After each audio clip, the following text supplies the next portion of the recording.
오늘 우리에게 주신 하나님의 말씀은 누가복음 6장 17절로부터 26절까지의 말씀입니다.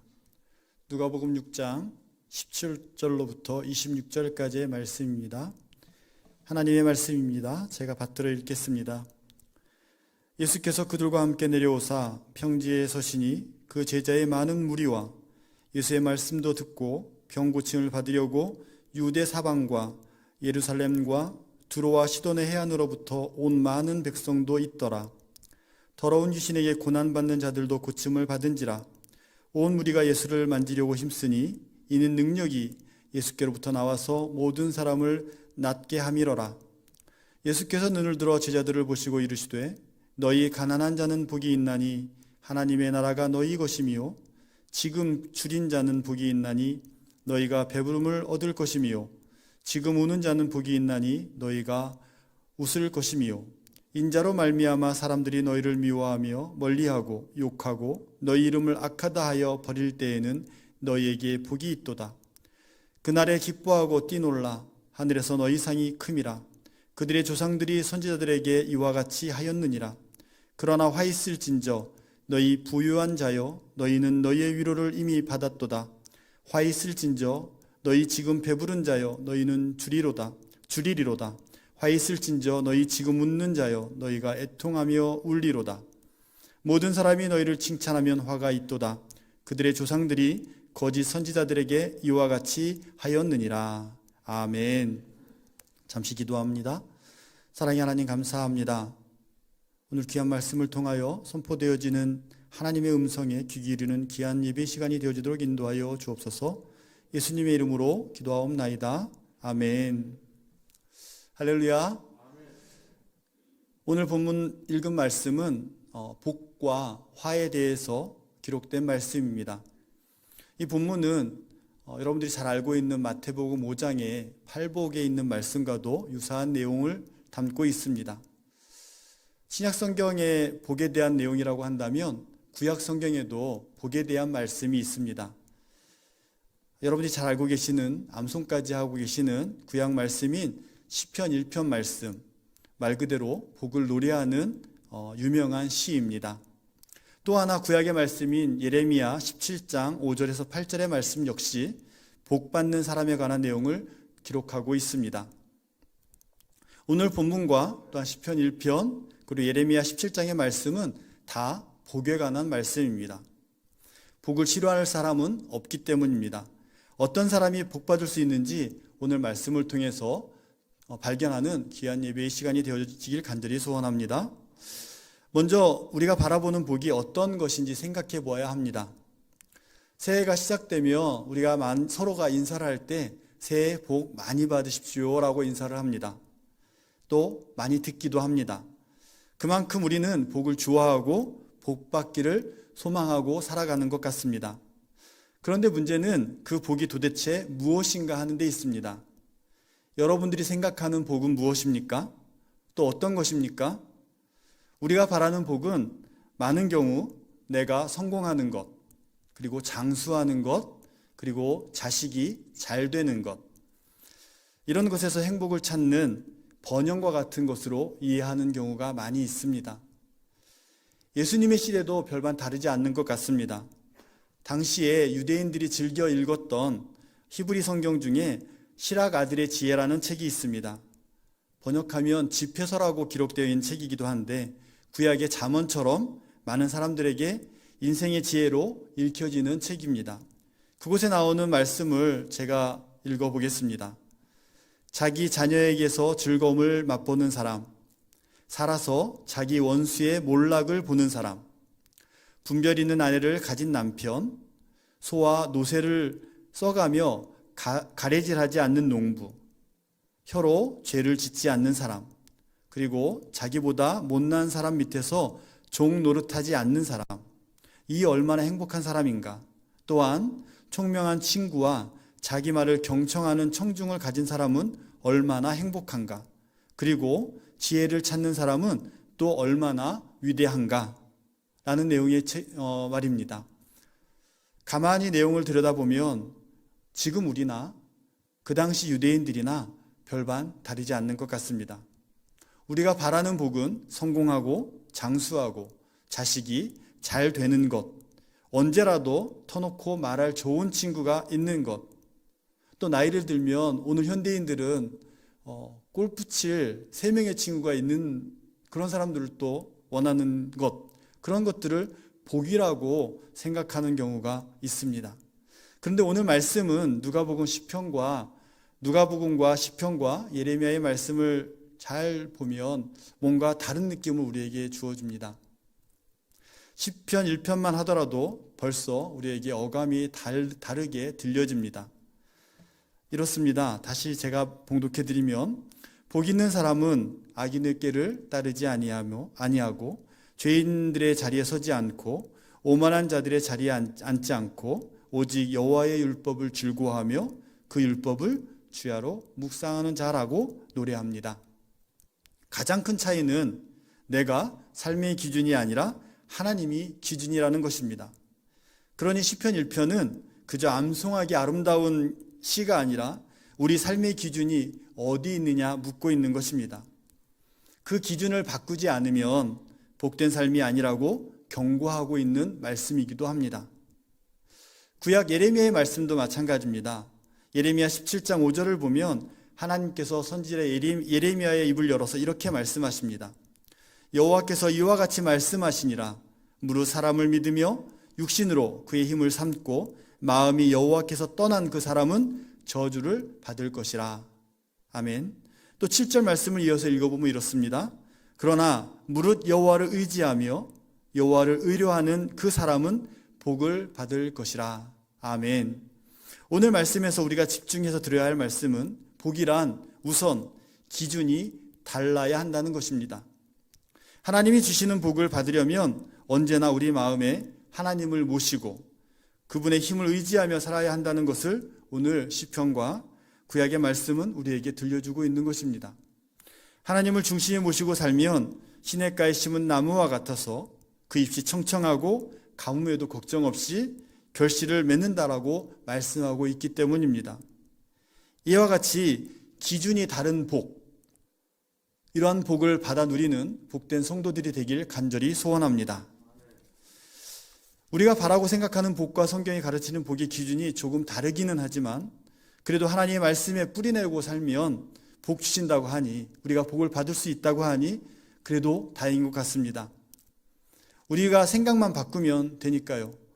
여러분들의 생각을 내 중심적인 삶의 기준에서 하나님 중심의 삶의 기준으로 바꾼다고 한다면 하나님께서 하나님의 복을, 신령한 복을 우리에게 주실 것이기 때문입니다. 매번 하나님을 생각하고 매사의 말씀을 묵상하듯 그렇게 살면 되는 것입니다. 그런데 오늘의 말씀은 여기서 그치지 않는 게 문제이기도 합니다. 오늘 복음서 말씀인 누가복음 6장 17절 이하를 읽어보면 굉장히 난감해질 수 있습니다. 예수님께서는 늘 하시던 대로 산에 올라가서 기도하시고 내려와서 제자들과 함께 사람들을 치유하십니다. 그런 다음에 제자들에게 복과 화에 대해서 말씀을 시작하십니다. 누가복음 6장 20절 하반절의 말씀을 보면 마태복음 5장에 나오는 팔복과 매우 유사하지만 예수님 말씀하신 복의 목록을 촘촘히 읽어보면 이렇습니다. 우리가 이해할 수 없는 익숙치 않은 모습으로 다가오는데 가난한 사람, 줄인 사람, 우는 사람, 미움당하고 욕먹는 사람, 이런 사람들이 복되다 말씀하고 있는 것입니다. 게다가 배부른 사람, 부유한 자는 저주를 받는다라고 말씀하고 있습니다. 화가 있다라고 말씀하고 있습니다. 우리가 이 본문을 잘못 읽으면 자칫 부자나 배부른 사람보다 가난하고 배고픈 사람이 더 낫다고 여길 수 있을 것 같습니다. 하지만 성경을 읽어보면 부자이면서 하나님을 잘 섬기는 신실한 신앙인들이 많이 있음을 보게 됩니다. 예를 들어 구약에 있는 아브라함 그리고 족장들의 모습을 보면 그들은 복을 받아서 재물을 풍성히 누리는 자의 모습으로 우리에게 다가옵니다. 가축이 또 종이 너무나 많아서 또 그 우물 때문에 다투는 모습들이 있는 것은 그만큼 복을 채워주신 하나님의 놀라운 역사를 바라보게 되는데 그들이 바로 부자였습니다. 또 신약에선 예수님 당시 예수님을 따르던 여성 제자들이 부자였음을 말씀하고 있습니다. 구약 누가복음 8장 3절에 보면 이런 말씀이 있습니다. 헤롯의 청지기 구사의 아내 요한나와 수산나와 다른 여자가 함께하여 자기들의 소유로 그들을 섬기더라 라고 말씀합니다. 이 배경을 잠깐 살펴보면 이렇습니다. 예수님이 12제자만 데리고 복음 전파 여행을 떠난 것은 아니었습니다. 여기에는 최소 70여 명의 제자들이 있었습니다. 그 중엔 여성 제자들도 함께 있었고 그들이 매우 중요한 역할을 했다라고 기록하고 있습니다. 방금 읽어드렸던 8장에 있는 말씀의 세 여인은 모두 소유물로 섬겼다라고 기록하고 있습니다. 여기서 섬겼다라고 하는 말씀을 우리가 주목해서 볼 필요가 있는데, 여기서 섬겼다라고 쓰인 동사는 디아코네아, 헬라어로 디아코네오입니다. 봉사 성금이라고 번역할 때는 디아코니아, 여러분들이 잘 알고 있는 디아코니아라고 읽습니다. 봉사하는 사람들이라고 이야기할 때는 디아코노스라고 말합니다. 그런데 헬라어 성경을 가만히 보면 이 여제자들에게 디아코노스라고 지칭합니다. 그러니까 예수님의 제자들만 디아코노스, 사역자라고 지칭하는 것이 아니라 여제자들도, 함께했던 여제자들도 디아코노스라고, 사역자라고 번역하고 있는 것입니다. 이처럼 누가복음에서는 분명하게 어떤 의식을 의도적으로 제시하고 있는 것입니다. 제자들뿐만 아니라 함께했던 여제자들, 여인들이 복음의 사역을 동일하게 감당했다라고 기록하고 있는 것입니다. 이런 의도를 뒤집어 보면 이렇습니다. 그 당시의 세계가 무척 가부장적이었다라는 것이죠. 그 세계에서 가장 차별과 구별을 무너뜨리고 그들을 구별 없이, 차별 없이 대할 수 있는 것이 예수 그리스도의 복음이 그들에게 들어갔기 때문이라고 누가복음은 전하고 있는 것입니다. 그렇기 때문에 의도적으로 여인들을 사역자로 동일하게 지칭하고 있는 것입니다. 누가복음 이후에 나온 교회 역사를 보여주고 있는 사도행전에도 보면 이러한 시선으로 성경을 읽게 됩니다. 교회란 모두가 동등하고 귀한 사람으로 부름받은 하나님의 나라의 백성이 모인 곳이다라고 우리는 알 수 있게 되는 것입니다. 성경에 분명히 부자이지만 신실한 신앙인들이 매우 많습니다. 누가복음만 해도 삭개오라고 등장합니다. 그는 부자였습니다. 자기 무덤에 예수님을 안장한 아리마대 요셉도 부자였습니다. 사도행전에서 요빠의 여제자인 다비다도 부자였습니다. 그리고 빌립보 교회를 세운 루디아, 그리고 백부장 고넬료도 다 부자였음을 우리는 잘 알고 있습니다. 이렇게 보면 예수님의 말씀을 문자 그대로 가난하면 복받고 부자면 망한다는 식으로 읽으면 곤란할 것 같습니다. 뭔가 달리 읽어야 한다는 것을 우리에게 제시하고 있는 것입니다. 하나님은 절대 우리가 비참할 때만 우리를 사랑하는 분이 아니시라는 것입니다. 만약 이렇게 하나님께서 우리가 가난할 때만 우리를 사랑한다라고 확신한다면 아마 주위에 빚더미에 있는 사람들, 또 가난해서 힘든 사람들에게 이렇게 말할 수 있을 것 같습니다. 너 복 받은 거야. 예수님이 그러는데 가난한 사람이 천국 간대. 그러니까 너 지금 천국에서 있는 거야. 그래서 천국 삶을 살고 있는 거야. 이렇게 이야기할 수 있을 것 같습니다. 그러면 그네들이 어떻게 할까요? 기뻐할까요? 정말 부러워할까요? 아마 반대로 누군가 여러분들에게 여러분들의 삶의 가난한 모습을 보고 이렇게 이야기한다면 그것을 정말 하나님의 사랑으로 받아들일 수 있겠습니까? 이러한 모습은 어떠한 경우라도 말이 되지 않는 것 같습니다. 예수님 당시에도 가난한 사람들 앞에 두고 복을 받는 증거라고 말하지 않습니다. 그런데 굳이 예수님은 오늘 본문의 말씀을 통하여 그렇게 말씀하고 계십니다. 예수님은 지금 가난 자체를 행복하다거나 가난을 권유하는 게 아니라는 것을 우리는 말씀을 통해서 발견해야 합니다. 도대체 예수님이 여기서 가난한 사람, 우는 사람, 줄인 사람, 이들이 다 복이 있다고 하는지 우리는 성경을 통해서 살펴보아야 하겠습니다. 가난한 사람이 복이 있고 부자는 저주받는다. 과연 예수님은 그런 모습으로 우리에게 말씀을 보여주고 계시는지 말씀을 통해서 찾아보겠습니다. 가난한 자가 복이 있다는 예수님의 말씀이 마태복음에도 기록되어 있습니다. 누가복음에는 가난한 자는 복이 있나니라고 기록되어 있지만 마태복음 5장에선 그냥 가난한 자가 아니고 심령이 가난한 자라고 말씀하고 있습니다. 같은 가난을 말하는데 마태복음과 누가복음의 뉘앙스는 좀 다르게 우리에게 와닿습니다. 예수님 당시에 유대인 중에 아나빔이라는 부류의 사람들이 있었습니다. 그것을 번역하면 엎드려진 사람들이라는 뜻입니다.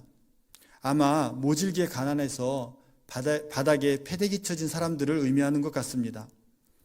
그래서 엎드려진 것처럼 보이는 사람들을 아나빔이라고 이야기했습니다. 그런데 이 아나빔이라는 부류의 사람들은 단순히 경제적으로 가난한 사람이 아니라는 게 더 중요합니다. 유대인들은 아주 특별한 경우에만 이러한 아나빔이라고 불렀습니다. 경제적으로 불리한 조건에 있으면서도 하나님을 절대적으로 신뢰하는 사람들을 지칭할 때 유대인들은 이 단어를 사용하여 불렀습니다. 그래서 구약성경인 시편 149편 4절 말씀과 이사야서 49장 13절 말씀, 이사야서 61장 1절에서 2절, 66장 2절의 말씀에 보면 히브리어 단어에 아나빔이라는 단어가 있습니다. 근데 그것을 해석하면 이렇게 기록되어 있습니다. 한글 성경에는 겸손한 자, 고난 당하는 자, 가난한 자로 번역되어 있습니다. 이 사람들이 바로 팔복 설교에 가장 먼저 나오는 심령이 가난한 사람들입니다. 이 사람들의 특징이 있습니다. 아까 말씀드린 것처럼 이들은 경제적으로 빈곤합니다. 정말 가난합니다. 오늘날 우리들의 모습으로 이야기하면 정말 무엇이 찢어지도록 가난한 사람들입니다. 그런데 그들이 늘 하나님을 신뢰하며 살았습니다. 그들이 늘 하나님이 만나는 장소에 성전에 올라가는 삶을 살았습니다. 성전에 올라가기를 힘썼고 그들은 늘 메시아를 기다리며 살았습니다. 그들을 가리켜 성경은 마태복음은 심령이 가난한 사람이라고 말씀하고 있는 것입니다. 이들이 복을 받는 첫 번째 주인공입니다. 가난하지만 주님을 언제나 기다리며 희망을 품고 살아가는 삶, 그 사람들에게 하나님께서 복이 있다 말씀하고 계신 것입니다. 하나님을 신뢰하는 것, 또 성전에 나가기를 힘쓰는 것, 또 예수 그리스도를 온전히 기다리는, 열망하는 그러한 모습, 어떤 상황에서도 하나님께 소망을 두는 그런 복된 성도들이 되기를 간절히 소원합니다. 이에 비해 누가복음은 좀 다릅니다. 누가복음의 대상으로 삼는 청중 가운데에는 유대인보다 이방인들이 많이 있었습니다. 누가가 이방인이기 때문이기도 하고요. 기록의 목적이 이방인을 위해서 기록했기 때문에 이방인들을 대상으로 합니다. 그렇기 때문에 누가는 굳이 유대인들이 표현하고 있는 그 단어를 사용할 필요가 없었던 것 같습니다. 그래서 심령이 가난한 자라고 말하지 않고 그냥 가난한 자라고 기록되고 있는 것입니다. 그런데 누가복음은 좀 다르게 표현합니다. 누가복음은 가난한 자라고 이야기하고 있지만 반대로 부자에 대한 이야기를 많이 예를 들고 있습니다. 그러니까 가난한 자를 표현하기 위해서 부자의 이야기를 들려주는 방식으로 누가복음은 설명하고 있는 것입니다.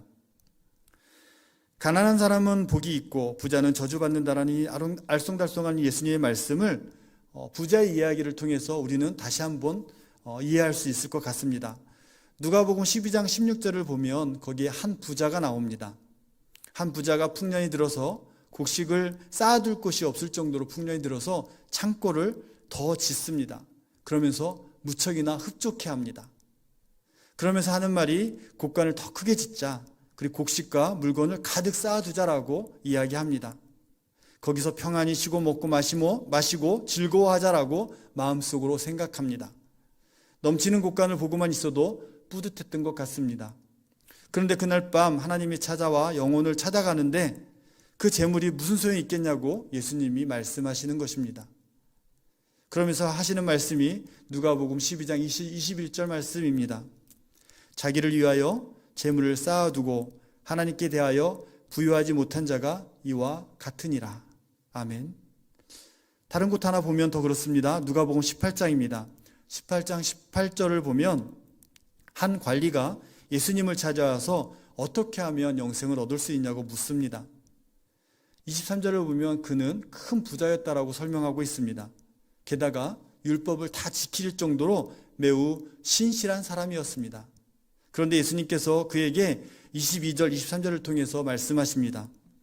예수께서 이 말을 들으시고 이르시되 내게 아직도 한 가지 부족한 것이 있으니 내게 있는 것을 다 팔아 가난한 자들에게 나눠주라.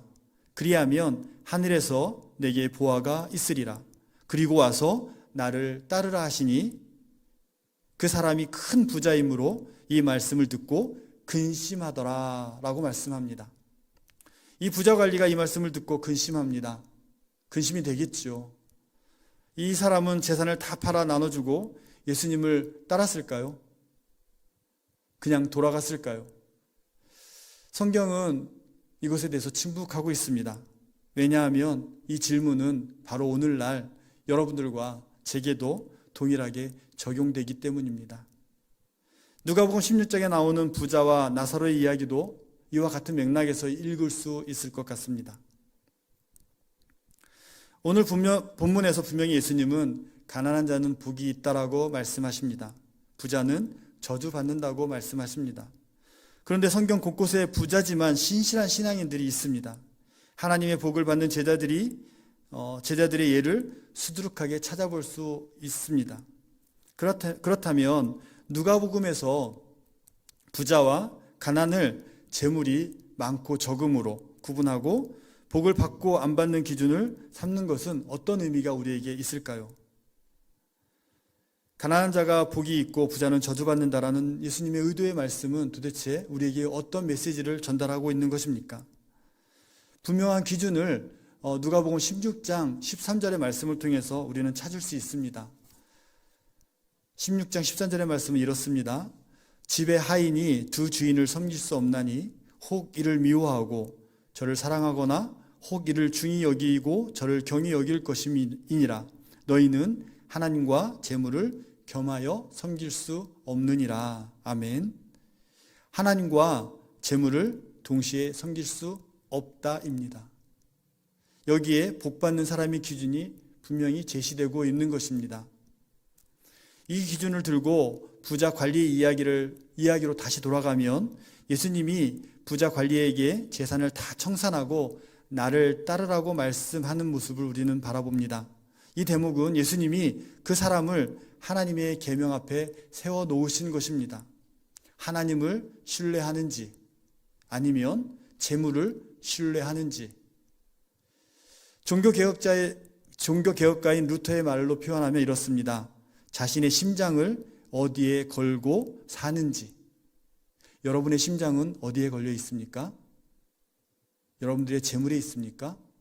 아니면 전능하신 하나님께 있습니까? 누군가 이렇게 저에게 물으면 저도 또한 대답할 수 없을 것 같습니다.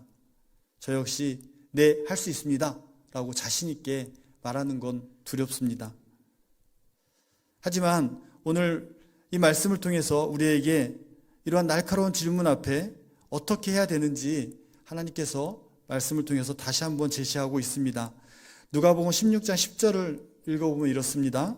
지극히 작은 것에 충성된 자는 큰 것에도 충성되고 지극히 작은 것에 불의한 자는 큰 것에도 불의하느니라. 아멘. 이것은 무엇을 의미하는 건가요? 우리들의 삶의 태도입니다. 우리가 사용하는 돈의 문제로 바꿔 읽으면 좋을 것 같습니다. 왜냐하면 돈을 어떻게 사용하는가에 그 삶의 태도가 기준이 되기 때문에 그렇습니다. 복음서에서 부정적으로 언급되어지는 부자는 돈과 재물을 자기 중심적으로 자기를 위해서만 사용했습니다. 세상 중심이 자기 자신이었기 때문입니다. 그러나 자신의 마음을 돈과 재산에 두지 않고 하나님께 둔 사람은 자기의 소유물을 하나님이 맡기신 것으로 이해하고 돈과 재물을 하나님의 뜻대로 선하게 사용하게 되는 것입니다. 그것을 우리는 청지기 신앙이라고 이야기합니다. 이것이 하늘의 복을 받는 기준입니다. 여러분 어느 기준에 서시겠습니까?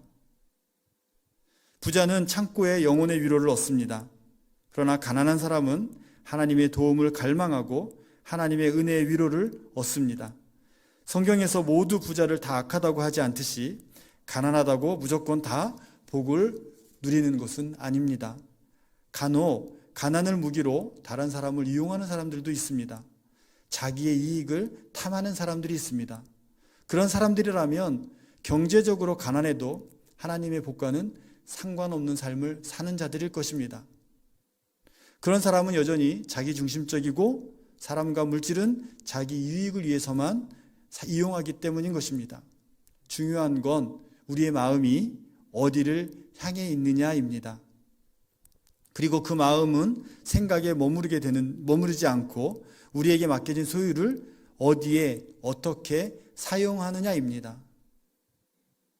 사랑하는 성도 여러분, 정말 어려운 질문이죠. 여러분들이 갖고 있는 재물을 과연 어디에 쓰고 있는가? 정말 나의 중심에 나를 위해서, 나만을 위해서 사용한다면 그것이 바로 하나님께서 주시는 진정한 복의 모습일까? 우리는 이 물음 앞에 답을 해야 되는 성도입니다. 그리스도인입니다. 이런 엄중한 물음 앞에, 또 이러한 권고 앞에 우리는 우리의 태도를 다시 한번 점검해 보아야 되겠습니다. 하나님은 분명히 이 땅의 모든 창조물을 평화롭고 생육하고 번성하기를 원하십니다. 창세기 1장에 분명히 그렇게 말씀하셨습니다. 모든 것을 창조하시고 선하다, 보기 좋다라고 말씀하셨습니다. 이 뜻을 위해 하나님께서 모든 생명이 다른 생명에게 힘입어 살도록 권면하셨습니다. 그래서 아담에게 하와를 돕는 배필로 세워주셨습니다. 그렇기 때문에 내가 오늘 누리고 사는 것은 다른 사람의 봉사와 생명에 힘입지 않고는 안 된다는 것입니다. 사람은 누구나 다른 이의 생명값으로 살아가고 있는 것입니다. 우리 교회에 중보 기도팀이 있습니다. 그들이 기도하는 이유는 이러한 모습으로 살기 위해서 서로를 하나님 안에서 하나님의 자녀로 살아갈 수 있도록 기도로 힘을 모으는 헌신의 모습이 있기 때문임을 우리는 기억해야 할 것입니다. 여러분들이 누군가를 위해서 기도하는 것, 서로의 생명을 위해서 기도하는 것임을 우리는 기억해야 할 것입니다. 이러한 헌신과 봉사가 우리가 사는 세상의 격차를 줄여줍니다. 아담과 하와가 범죄 이후에 죄로 물든 세상에, 인간 중심적인 세상에 자기 중심적인 삶을 살아가는 삶의 자리에 하나님의 자녀인 그리스도인들이 이러한 헌신과 봉사로 그 세상의 격차를 줄여나가는 것이 하나님께서 처음 창조하신 조화롭고 복된 세상을 만들어가는 것임을 우리는 기억해야 할 것입니다. 자기만 배불리 먹는 세상은 부의 격차를 가져옵니다. 식량 보유의 격차를 가져옵니다. 그리고 교육의 격차를 가져옵니다. 또한 건강의 격차도 가져옵니다. 전 세계에 이런 격차들이 무수히 많고 이러한 격차는 실패를 가져오고 또 파국을 가져오게 됩니다. 최근에 예가 있죠. 우크라이나의 모습을 보면 그렇습니다. 힘의 균형이 깨지니까 또 자국의 이익을 위해서 다른 나라를 침공해야 되는 그러한 모습이 인간 세상 속에 있는 것입니다. 주님은 세상을 가득한 이 간극을 줄이려고 오늘날 우리를 하나님의 자녀로 부르신 것입니다. 오늘 본문의 말씀을 복과 화에 대한 이야기 앞부분에 분명하게 예수님께서 치유의 역사가 있음을 기록하고 있습니다. 예수님의 제자들이 있었고 많은 사방에서 예수님께 치유받고자 오는 사람들이 있었습니다. 그들이 예수님을 왜 찾아왔습니까? 신령한 복을 누리기 위해서, 하나님이 이 땅에 오신 예수님의 모습을 바라보기 위해서, 예수님을 통하여 참된 구원의 삶을 살기 위해서, 아마 그랬다면 오늘 본문에 있었던 복과 화에 대한 이야기를 기록하지 않았을 것 같습니다. 여러분들 오늘 교회에 와서 오늘 왜 예배를 드리고 계십니까? 여러분들은 왜 하나님을 믿고 하나님을 찬양합니까? 여러분들 삶의 자리에 무엇이 우선순위가 되고 있습니까? 여러분들 생명은 누구를 위해서 사용하고 계십니까? 여러분들이 열심히 일하는 이유가 어디에 있습니까? 그리스도의 복의 모습은 오늘 이러한 질문을 우리에게 던지고 있는 것입니다.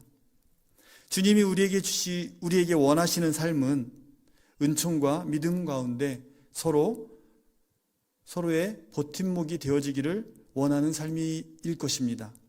사랑하는 성도 여러분, 이것이 바로 하나님의 나라가 이 땅에 임하는 것입니다. 우리가 함께 나눌 중보의 기도 제목이며 복 있는 사람의 삶의 모습인 것입니다. 바라기는 이 복된 삶이, 이 복된 그리스도의 삶이 여러분과 제게 있기를 간절히 소원합니다. 모든 지각에 뛰어난 하나님의 평강이 그리스도 예수 안에서 너희 마음과 생각을 지키시리라. 아멘. 기도하겠습니다. 사랑과 은혜가 충만하신 하나님 아버지, 오늘 선포된 말씀을 통하여 그리스도인에게 진정한 복은 하나님을 모시고 살아가는 삶임을 깨닫게 하시니 감사합니다. 하나님을 우리의 삶 중심에 모시고 살아갈 때 부자나 가난한 자나 모두 하나님의 자녀로서의 삶을 살아낼 수 있는 은혜를 우리에게 주옵소서. 하나님께서 우리에게 맡겨주신 재물에 대한 우리의 마음이 그쪽으로 향하지 않도록 인도하여 주시고, 하나님의 뜻대로 선용하는 지혜를 우리에게 주셔서 하늘의 복과 신령한 복을 받아 누리며 살아가는 복된 성도들이 다 되도록 인도하여 주옵소서. 또한 우리에게 맡겨주신 재물로 죽어가는 영혼에게 버팀목이 되어주는 복된 삶을 살아내길 간절히 원하옵나이다. 이 모든 말씀 거룩하신 예수 그리스도 이름으로 기도하옵나이다.